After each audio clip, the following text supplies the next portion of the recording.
Hey everybody, welcome to day number 101 of the At Home Fitness with Coach A series.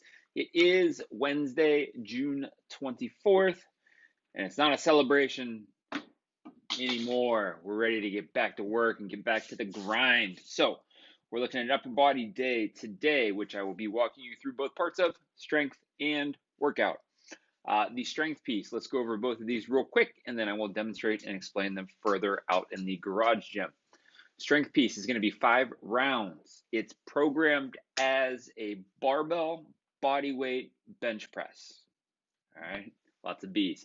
Barbell body weight bench press. Each round, I would like to be 1 rep less than max effort. Okay, meaning if I hit 8 and I think 10 is going to be 50-50, but I can probably get it, I'm going to stop at 9. All right. Perfect world if you don't have a spot, but that's what I'm looking for in terms of the effort. Okay, so 1 rep less than max with a full 2-minute rep in between. That will also allow us to translate to something less than body weight much more easily, as well as modify it with push-ups, weighted push-ups, banded push-ups, etc., which I'll go through in the garage in a second. Second piece is going to be the workout: 21, 15, 9, and 5 reps. Handstand push-ups to start, can be kip, can be strict. Dumbbell pull-throughs, the second piece. I will demonstrate those in a minute. The 21, 15, 9, 5 is going to be each arm, so only count 1, 1.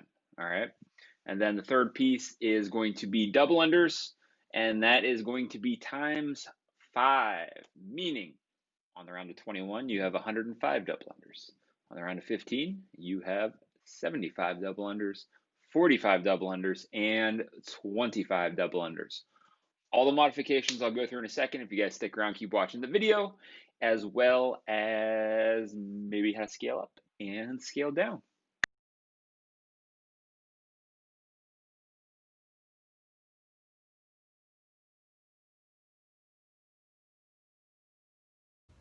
Alright guys, so we're out here in the garage. First part is going to be the strength, which is a bench press.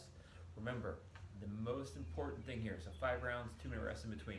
The most important thing here, if we are able to load our body weight up with, if we're able to load our barbell up with our body weight, then I want you to make sure you're sticking to the rep scheme, which is 1 rep less than max effort, meaning you're not performing the max effort rep at the end of that set, okay?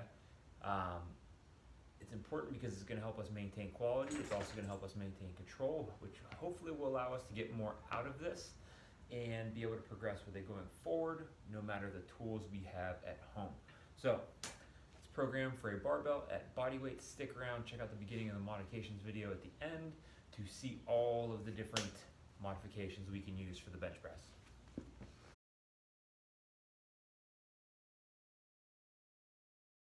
So to perform the workout as prescribed, we have our wall. Now, whether it be a strict or kipping handstand push-up, we're looking at 21, 15, 9, and 5. Don't forget the 5 at the end of the handstand push-ups. Then the dumbbell pull-throughs. If you haven't been here for a dumbbell pull-through description, this is what we're looking for. The weight, and I'm going to talk about modifications afterwards. It doesn't matter what the weight is, but it's going to start on the outside of, in this scenario where my right arm is going to pull, the left hand, okay? Right arm is going to be doing the work. I'm going to be bringing it over to the outside of the right shoulder, okay? So I'm going to put myself in a plank position.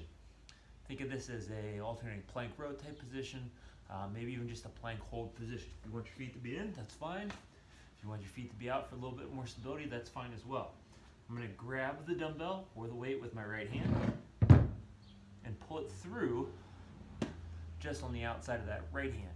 And then repeat, same thing left for the purpose of this workout. That is 1 rep, right to left. So we're placing it where it was. We have counted that differently in the past, so make sure you guys pay attention to that today. And then the final movement is going to be the double under, or 2 rotations per hop with the jump rope. Make sure you guys notice that that is times 5 reps. So 21, 15, 9, 5.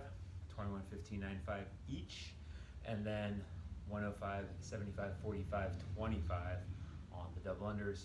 Hang out, stick around, and I'll go through all the modifications you guys can use on this.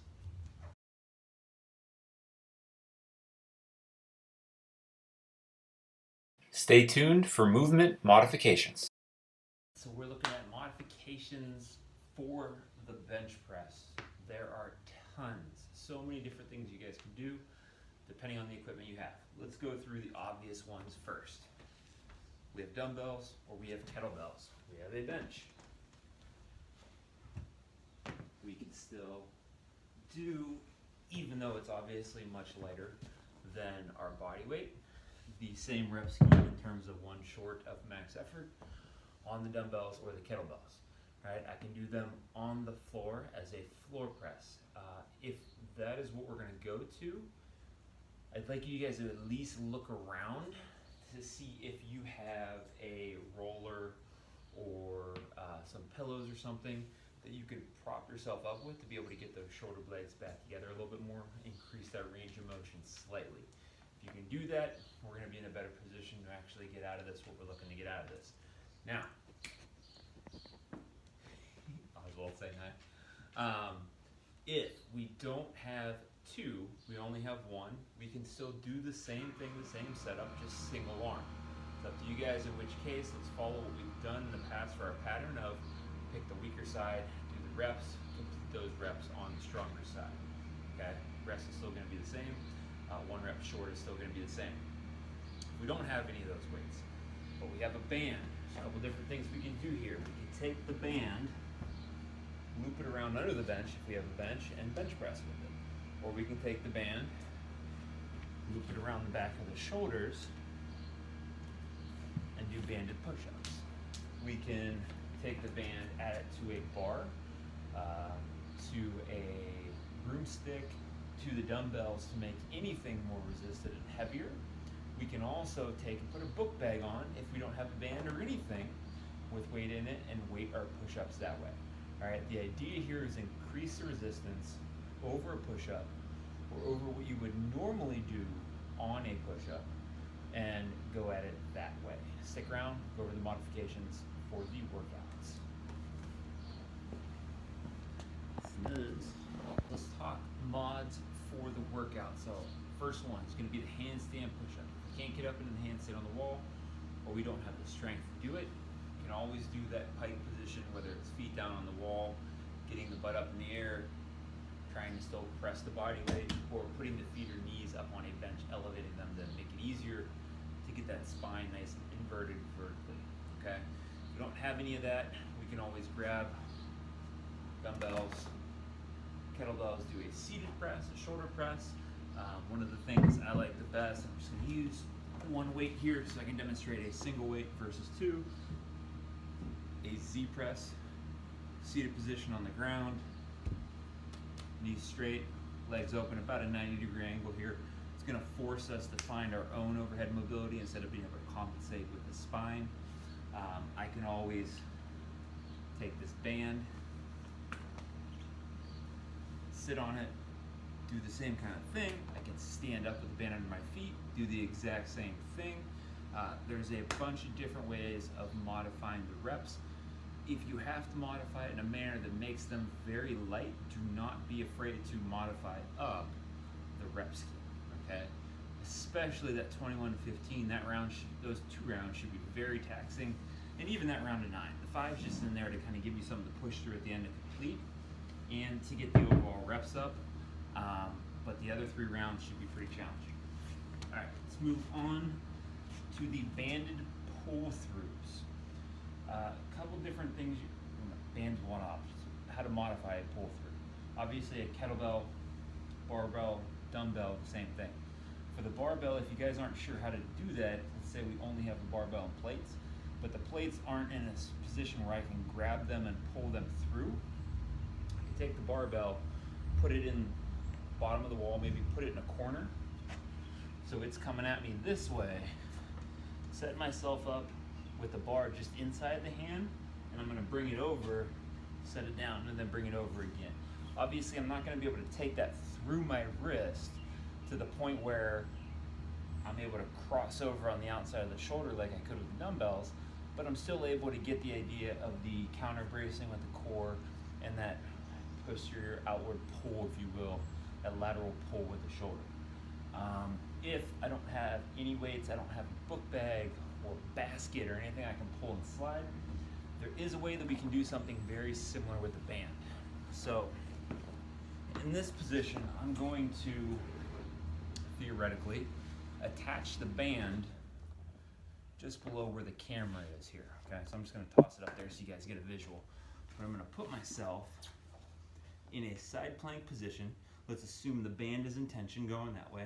I'm going to allow that shoulder to rotate in and then pull and flex back and straighten out my spine. So I'm getting a little bit of that lat engaging back into place.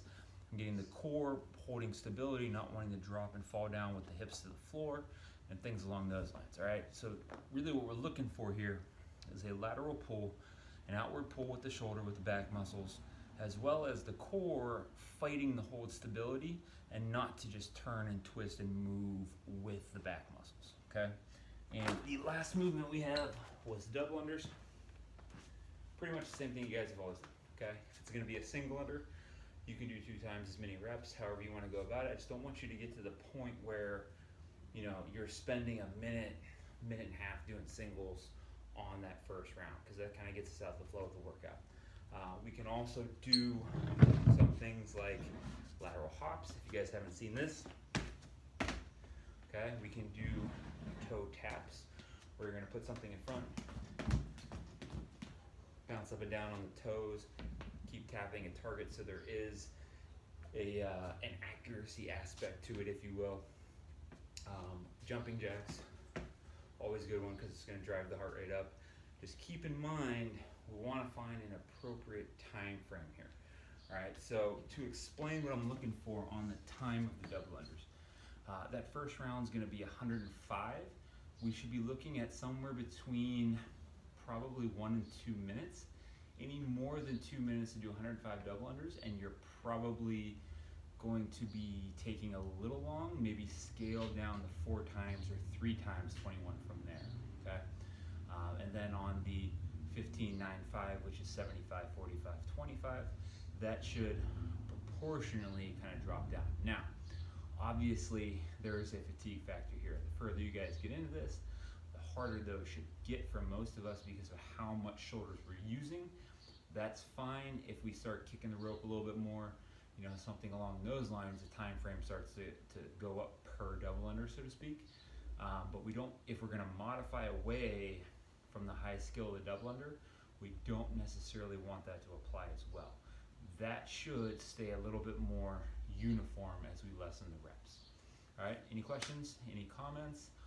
Put them in the feed on the YouTube. Don't forget to like the channel so you guys have a following capability, and it'll tell you when I post videos and workouts so you can see them. And share the videos with your friends. Let's make this stuff go viral so we can make it even cooler. I'd like to get to the point where we can do remote coaching, as well as demonstrations, coaching discussions, movement demonstrations, pretty much anything you guys can imagine. But I gotta be able to accomplish certain things through YouTube's policies to get to that point. Thank you guys.